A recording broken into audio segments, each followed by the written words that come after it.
Your heated home, your fully stocked refrigerator, your access to limitless entertainment, it's all a fragile illusion. If you strip it all away, you're left with a terrifying question. Could you survive a medieval winter? This isn't just about being uncomfortable.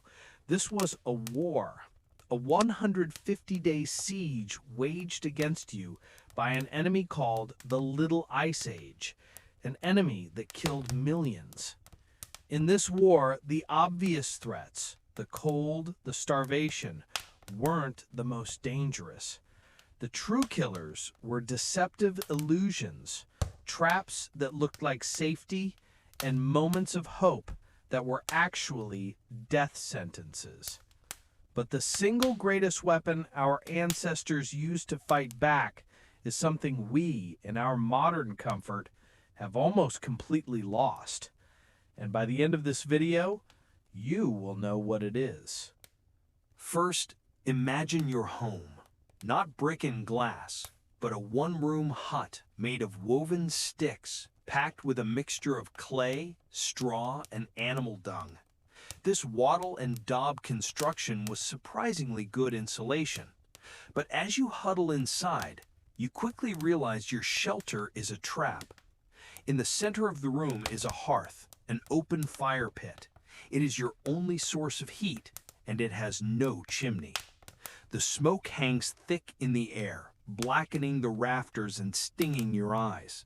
To stay alive, you and your family are forced to breathe in a toxic cloud of carbon monoxide and carcinogens for months on end. Modern forensic analysis of medieval skeletons shows that nearly all adults suffered from chronic respiratory diseases. The fire that keeps you alive is also slowly killing you. Your only other source of heat? Livestock. On the most brutal nights, the family cow is brought inside. It's a living, breathing hot water bottle that can raise the room's temperature by several critical degrees. But it also shares its space, its waste, and its diseases with you. Your home is not a sanctuary. It is a smoky, crowded, biohazardous bubble where the lines between human and animal have blurred. You have escaped the cold outside, but you've locked yourself inside with enemies you cannot see. And even if you survive your own home, you have to face the betrayal of your own food. Forget the idea of varied meals. Winter survival was a monotonous 150-day countdown against hunger. The art of food preservation was a science of brutal necessity. Meat was either packed in barrels of precious, expensive salt until it was tough and achingly salty, or it was hung from the rafters to be slowly cured by the same smoke that was poisoning your lungs. Imagine eating this every single day. Hard, dark bread made from barley or rye, a thin porridge of dried beans and root vegetables, and that rock-hard, intensely salty meat. There are no fresh fruits, no green vegetables. This isn't just unpleasant, it's a direct assault on your body's chemistry. Without vitamin C, scurvy was a constant winter threat. It was a terrifying disease where your body begins to disintegrate from the inside out. Your gums bleed, your teeth fall out, old wounds reopen, and you die in agony. This diet was a flavor prison, designed not for pleasure, but for the sole purpose of delivering calories. The psychological toll of this monotony was immense. A constant, gnawing reminder of your precarious existence. But the slow decay of your body was nothing compared to the assault on your mind. In the medieval world, darkness was not just the absence of light, it was a physical presence. By late afternoon, the sun would vanish, and a profound, suffocating blackness would descend for the next 16 hours. With candles being an expensive luxury, your only light was the weak, flickering glow of the hearth. This endless night warped the very perception of time.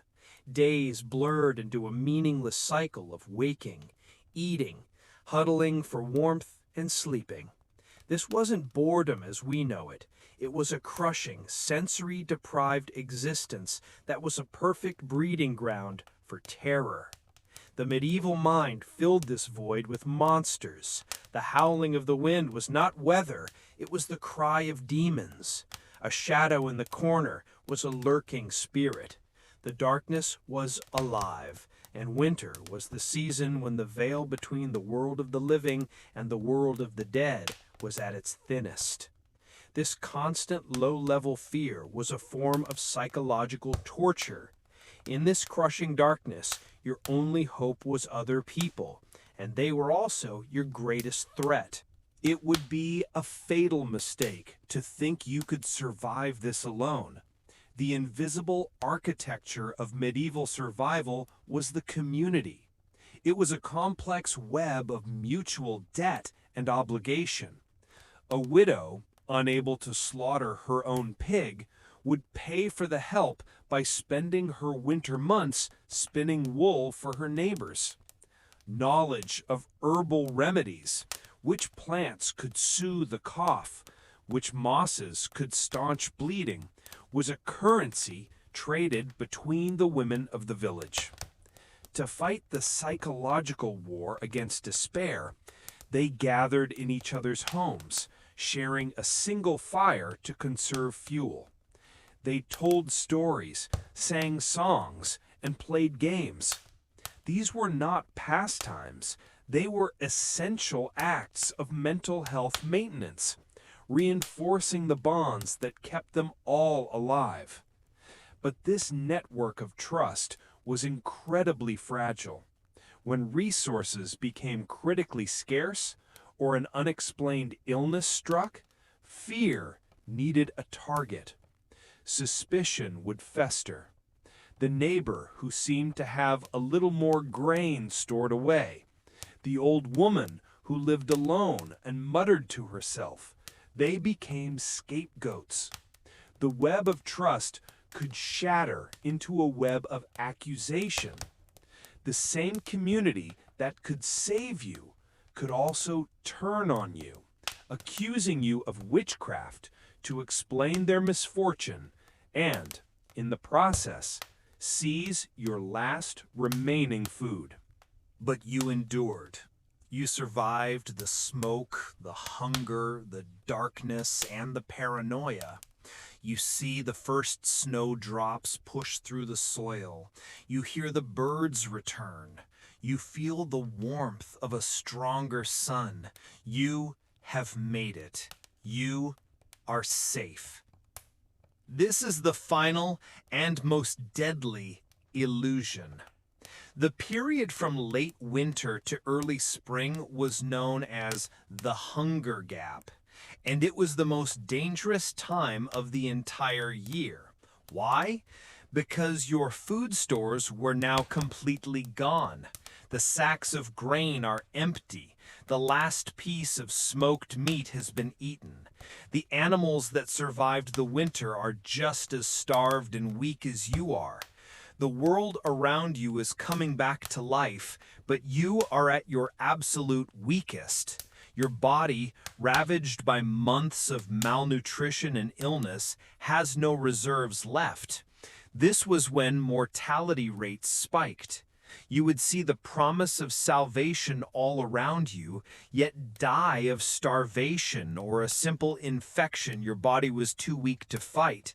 Your only hope was to forage for the first wild greens like nettles and dandelions, not as charming additions to a salad, but as a desperate injection of the vitamins needed to pull you back from the brink of death. Reaching spring didn't mean you had won. It meant you had entered the final, most desperate battle. So what was the secret weapon? The single greatest tool that allowed our ancestors to survive this ordeal generation after generation? It wasn't a physical object. It was a mindset. A winter mindset that we have almost completely forgotten. This mindset was built on three pillars. First, brutal pragmatism, the ability to make unsentimental, life-or-death decisions, like slaughtering the animals you depend on. Second, radical interdependence, the deep instinctual understanding that the individual is nothing and the collective is everything. You survived not because you were strong, but because your neighbor was strong. And third, cyclical consciousness, the awareness that winter wasn't a surprise event, but a recurring certainty that you spent the entire rest of the year preparing for. Our modern mindset is linear, built on convenience and individuality. The winter mindset was cyclical, built on hardship and community. We have conquered the physical cold, but in doing so, we may have lost the mental and social resilience that was their greatest strength. And that leads to a final question for you. Thinking about everything you've just heard, what single piece of modern knowledge, not a tool, but a piece of information, do you think would be most valuable for surviving a medieval winter? Would it be the germ theory of disease, knowledge of advanced agricultural techniques, or something else entirely? Leave your answer and your reasoning in the comments below.